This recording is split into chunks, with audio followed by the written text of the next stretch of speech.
High, আমি রূপম। এখন কথা হবে Sanjay Leela ভান্সালির latest web series হীরা মান্ডিনি, যেটা আজকে নেটফ্লিক্সে মুক্তি পেয়েছে, যেখানে আছে টোটাল 8টা এপিসোড এবং কয়েকটা এপিসোডের ডিউরেশন তো 1 ঘন্টারও বেশি। তো এটা একটা বড় সিরিজ এবং টানা এই শোটা দুপুর থেকে এখনও পর্যন্ত দেখে আমি খুব টায়ার্ড।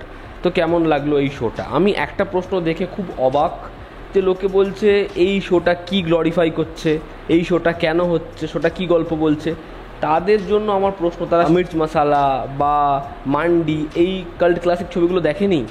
এই অ্যাওয়ার্ড উইনিং ছবিগুলো, মানে দারুণ দারুণ সিনেমাগুলোকে তারা দেখেনি? তারা অজানা? বা রিসেন্ট আসা ছবি রাজকাহিনী, সেই ছবিতে কি ছিল? সেই ছবিতে স্বাধীনতা সংগ্রামের অ্যাঙ্গেল ছিল না? তাহলে সেই কাজগুলো তারা দেখেনি।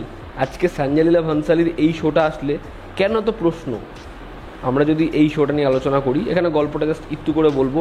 হীরা মান্ডি এই জায়গাটা সম্পর্কে প্রত্যেকে জানে এবং তারা নিজেদের ছেলেদেরকে সেখানে পাঠায় কি শেখার জন্য, এবং সেখানে তারা যাবে, তারা শিখে আসবে। নবাবরা সেই জায়গার প্রতি অ্যাডিকশানে ভুগবে, কিন্তু সেখানকার মহিলাদেরকে ভালোবাসা যাবে না। এবং সেখানকার মহিলারাও এই যে বিট্রেয়াল, এই যে পলিটিক্স, এই যে ক্ষমতা, এগুলো কীরকমভাবে প্রতিনিয়ত দেখছে। এবং সেখানে যদি একটা মেয়ে স্বপ্ন দেখে, তাহলে তার স্বপ্ন কি পূরণ হবে? এই নিয়েই হচ্ছে হীরা মান্ডি। এর থেকে বেশি জানতে হলে নেটফ্লিক্সে যাও, গিয়ে এই শোটা দেখো। এই শোর পজিটিভ দিক, নেগেটিভ দিক, এর ভিশন। এখানে একদম ওপেনিং শট থেকে গোটা শোতে যেরকমভাবে প্রত্যেকটা সিকোয়েন্সে ক্যামেরার কাজ, যেরকম লাইটিং, যেরকম মহল, যেরকম সেট ডিজাইন, যেরকম কস্টিউম ডিজাইন, যেরকম এখানে wide shot, extreme wide shot, সেটা জাস্ট তুখর। প্রথমে ওই বাচ্চাটাকে বিক্রি করার যে সিকোয়েন্সটা, সেখান থেকে ক্যারেক্টার ছুটে আসছে, মহলটাকে দেখানো হচ্ছে, অপূর্ব। গোটা সিরিজে জাস্ট চোখ ধাঁধিয়ে যায় লাইটিংয়ের কাজ দেখলে, বড় বড় ঝাড় দেখলে। সেখানে সকালের দৃশ্য এত মনোরম, রাতের দৃশ্য এত মন কাড়া। সেখানে যখন দুটো চরিত্র একে অপরকে চ্যালেঞ্জ ছুড়ে দিচ্ছে, নিজের জায়গা সামলে নিচ্ছে, এখানকার রাজনীতি, একজন মননে কী চলছে, এখানকার পলিটিক্স কী, নেচার কী, এত দারুণ, এত জীবন্ত প্রত্যেকটা শট, এরকম ভিজুয়ালস। সেখানে যখন রিচা চাড্ডা ডান্স পারফর্ম করছে, সেখানে যখন মনীষা কৈরালা আসছে, সেখানে যখন শেখর সুমনের ছেলে সে ওরকম একটা ব্যবহার করছে, ওই সিকোয়েন্সটা জাস্ট হিট করবে। ছবির এন্ডিংটা যখন সবাই ওই মশাল হাতে সিঁড়ি থেকে নামছে এবং একদম টপ শট। ছবির সেকেন্ড পজিটিভ দিক হচ্ছে এখানে পাওয়ার প্যাকড পারফর্মাররা প্রত্যেকে এখানে এরকম পারফরমেন্স দিয়েছে, তবে দুজন জাস্ট ফাটিয়ে দিয়েছে। এক হচ্ছে মনীষা কৈরালা। আমার মনে হয় মনীষা কৈরালার কেরিয়ারের বেস্ট পারফরমেন্স এসএলবি বের করেছে। দারুণ দারুণ। সে একজনকে এসে, নিজের একজন চাকরকে এসে মিথ্যে কথা বলছে, খালি ওই জায়গাটা, ওর এক্সপ্রেশন দেখো। একটা সিন আছে, এটা দেখা যায় না, যেখানে ও গিয়ে বলবে আমার মেয়েকে ছেড়ে দাও, এবং 4 জন পুলিশ অফিসার মনীষা কৈরালার উপর ঝাঁপিয়ে পড়বে। মানে তার পারফরমেন্স এবং সোনাক্ষীর সাথে তার সিকোয়েন্সগুলো অপূর্ব, দারুণ কাজ করেছে। যেখানে ডায়ালগস নেইও, কি কাজ করেছে। একজন চাকর তার আগেনস্ট একটা কথা বলবে, সে তাকে ওড়নাটা দিয়ে দেবে এবং পরে গিয়ে ওড়নাটা দিয়ে ওর মুখটা পেঁচিয়ে ধরবে।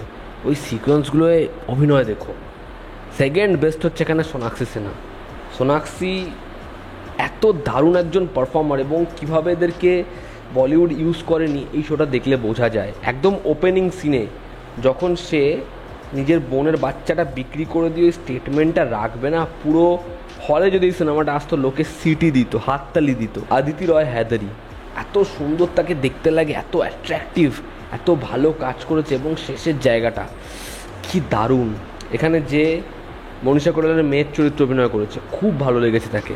কিছু কিছু জায়গায় তাকে একটু ডাল মনে হয়, তবে বহু সিকোয়েন্সে ভালো লাগে। এখানে যে উস্তাদির চরিত্র অভিনয় করেছে, তার অ্যাকসেন্ট দেখো, যখন তার নাকের মধ্যে ওই নথটা পরিয়ে দেবে সোনাক্ষী, চোখের এক্সপ্রেশন দেখো। চাড্ডা থেকে শুরু করে সাপোর্টিং কাস্টে এরা ছিল, যারা বাড়ির চাকরের চরিত্র অভিনয় করে, তারা তো খুব ভালো কাজ করেছে। তাদের বহু ছবিতে আমরা দেখেছি। যে হচ্ছে লাভ ইন্টারেস্ট, যে এখানে অ্যান্টাগনিস্ট, প্রত্যেকের পারফরমেন্স ছবিতে খুব খুব ভালো। যে ওর বোনের চরিত্র অভিনয় করে, গালটা কাটা যার, শেখর সুমন খুব ছোটো জায়গায়, ফারদিন খান ছোটো জায়গায় ভালো কাজ করে। তো পারফরমেন্স খুব ভালো। আমি বললামই মেকিং সিরিজের কত ল্যাভি স্কেলে করা হয়েছে। সিরিজের ডায়ালগ একটা জায়গায় বলছে যে মেয়েদের সবথেকে বড় শত্রু হচ্ছে তাদের স্বপ্ন, এবং ডায়ালগটার পরে সিকোয়েন্সটা খালি দেখো। মিউজিক, এখানে মিউজিকের ট্রিটমেন্ট দেখো। একজনের অপেক্ষা বোঝাচ্ছে, একটা বিট্রে বোঝাচ্ছে, একজনের মানে সে একটা আসর সাজিয়েছে, কিন্তু সেটাকে কে কীরকমভাবে দখল করলো, সেই বেদনার লড়াই। এই যে গোটা ছবিতে মিউজিক যেরকমভাবে আসে, ব্যাকগ্রাউন্ড স্কোর যেরকমভাবে সেটাকে বহু সিকোয়েন্সকে দাঁড় করিয়েছে, এবং কিছু পার্টিকুলার মোমেন্টস, মনসা কোরেলা নিজের আংটিটা দিয়ে দেবে, বলবে এটা তো অনেক দামি, বলবে চিন্তা করো না, আমি এর থেকে অনেক দামি জিনিস তোমার থেকে উসুল করবো। এবার যদি সিরিজের নেগেটিভ দিক বলি, শোয়ের প্রথম যেটা নেগেটিভ দিক সেটা হচ্ছে প্লট। সিরিজের প্লট একটা টাইমের পরে যেন খেই হারিয়ে গেছে আমাদের ফিল করায়। এর গল্পটা কোন জায়গা থেকে শুরু হয়, কোন ক্যারেক্টারকে নিয়ে শুরু হয়, কোন রিভেঞ্জের অ্যাঙ্গেল, সেখান থেকে ক্রেডিট ওঠার আগে প্রথম 3-4 এপিসোডে সেই চরিত্রটা দিয়ে কিন্তু গল্পটা শুরু হচ্ছিল, ব্যাক স্টোরিটা দিয়ে। তারপরে সিরিজে সেটা সম্পূর্ণ গায়েব, এবং এন্ডে শোটা যে জায়গায় পৌঁছে যায়, যে জিনিসটা তারা দেখাতে চাইছে, আমার মনে হয় যে আমরা একটা অন্য কিছু এক্সপেক্ট করি, যেটা আমরা কোথাও একটা গিয়ে গল্পের মিডওয়ে থেকে হারিয়ে যেতে দেখি। দ্বিতীয় হচ্ছে সিরিজের কিছু হাই পয়েন্ট যেগুলো যেন খুব হুট করে গল্পে চলে আসে। সেখানে একটা বিট্রে হোক, একটা ক্যারেক্টার যখন জানতে পারছে যে এই হীরামান্ডি থেকে বিলং করছে, একে বের করে দিচ্ছে, কিন্তু পরক্ষণেই সেই ক্যারেক্টারটা ওকে ঘরে তুলে নিচ্ছে। এবার সেটার জন্য একটা টাইম লাগে, বা সেখানে আমরা অন্য সিকোয়েন্স দেখতাম, এটা একটা ব্রিদিং স্পেস পেতো, তারপরে ওই সিকোয়েন্সটা আসতো, কিন্তু সেটা হয় না। এবার গোটা শোতেই একটা বড় অ্যাকশান দেখানো হচ্ছে, তারপরে ফলটা না সঙ্গে সঙ্গে চলে আসছে, ফলে ওই জিনিসটা জমছে না। সোনাক্ষী সিনহা সে যখন ফিরে আসলো, যেভাবে ফিরে আসলো, তারপর তার একটা করে যেরকম স্টেপ, সেগুলো এতটাই সাটল, এতটাই সেগুলোকে মানে প্রমিনেন্ট করা হয়নি, আন্ডারলাইন করা হয়নি, যে কিছু কিছু জায়গায় আমরা সেই হাইটা পাই না। হাইটা হয়তো পাচ্ছি আরেকটা জায়গায়, কিন্তু যেখানে দরকার বা প্রতিনিয়ত দরকার সেই জায়গাতে আমরা পাই না। শোটা একটা টাইমের পরে এরকম প্লটের জন্য খুব রিপিটেটিভ এবং খুব স্ট্রেচড মনে হয়, এবং শোটা সেখান থেকে আমাদের বোরিং ফিল করায়। যে কারণে আমার মনে হয় যে এই সিরিজটা হয় 5টা এপিসোডে বা না হলে 3-4 ঘন্টা একটা সিনেমা হলে বেটার হতো। কথাটা বলছি এই কারণেই যে 8 ঘন্টার একটা শো হয়েও যখন অ্যান্টাগনিস্ট, ওই যে অফিসার, তার ক্যারেক্টার এস্টাবলিশ হয় না, সেখানে বিপ্লবীদের যে অ্যাঙ্গেল, ওটা একটা টাইমের পরে উঠে যায়, কিন্তু সেটাকে যদি প্রথম থেকে মিডওয়ে থেকে বহন করে স্ট্রংলি রাখা যেত তাহলে খুব ভালো হতো। এবং এখানে সোনাক্ষী সিনহা তার সাথে তার মায়ের যে গল্প, যেরকম লুক, সেটা রেখেছে, ভালো কথা। এখানে শেখার সমান তার যে দিকটা রেখেছে সেটা আবার একইভাবে ভালো লাগেনি। এবং এখানে দেখো, এই যে মনীষা কোরেলা, তার যে সন্তানের যে অ্যাঙ্গেলটা, তার যে দুঃখটা, সেটা কিন্তু আমরা ফিল করি না ওই পার্টিকুলার একটা সিকোয়েন্সে যেখানে ও ডায়লগটা দিচ্ছে।